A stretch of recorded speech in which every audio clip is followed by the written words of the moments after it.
Cinema ലോകത്തെ പുതുപുത്തൻ വാർത്തകളും സെലിബ്രിറ്റീസിന്റെ വിശേഷങ്ങളും ഉടനടി അറിയാൻ സബ്സ്ക്രൈബ് ചെയ്യുക മലയാളി ലൈഫ്. ഒപ്പം അടുത്തുള്ള ബെൽ ബട്ടൺ കൂടി ക്ലിക്ക് ചെയ്താൽ ഞങ്ങൾ വീഡിയോ അപ്ലോഡ് ചെയ്യുന്നത് ഉടൻ തന്നെ നോട്ടിഫിക്കേഷനും ലഭിക്കും.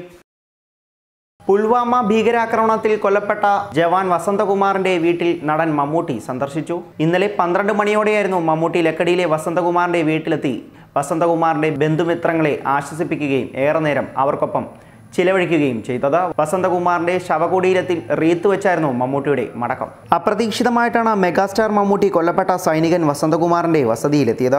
ഭവന സന്ദർശനത്തിന് ശേഷം വസന്തകുമാറിന്റെ ശവകുടീരത്തിൽ എത്തി മമ്മൂട്ടി ആദരവർപ്പിച്ചു. വീട്ടിൽ നിന്ന് 1 കിലോമീറ്ററോളം ദൂരെയുള്ള കുടുംബ ശ്മശാനത്തിൽ വസന്തകുമാറിനെ അടക്കിയിരിക്കുന്നത്. മാധ്യമങ്ങളെ അറിയിക്കാതെയായിരുന്നു മമ്മൂട്ടിയുടെ സന്ദർശനം. നടൻ അബു സലീമും പ്രൊഡക്ഷൻ കൺട്രോളർ ബാദുഷ എന്നിവർ മമ്മൂട്ടിക്കൊപ്പം ഉണ്ടായിരുന്നു.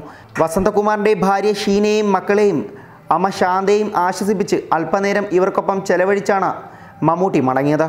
വ്യാഴാഴ്ച വൈകിട്ട് 3 മണിയോടെയാണ് ജമ്മു ശ്രീനഗർ പാതയിൽ CRPF വാഹനവ്യൂഹത്തിന് നേരെ ഭീകര ആക്രമണം ഉണ്ടായത്.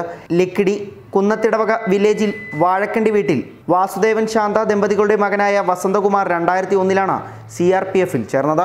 ഹവിൽദാറായി സ്ഥാനക്കയറ്റം ലഭിച്ചതിന് ശേഷം ലഭിച്ച അവധി കഴിഞ്ഞ് ഫെബ്രുവരി 8-നാണ് കാശ്മീരിലേക്ക് മടങ്ങിയത്. 2 വർഷം കഴിഞ്ഞ് വിരമിക്കാനിരിക്കെയായിരുന്നു വസന്തകുമാറിൻ്റെ അപ്രതീക്ഷിത വിയോഗം. News desk Malayali life.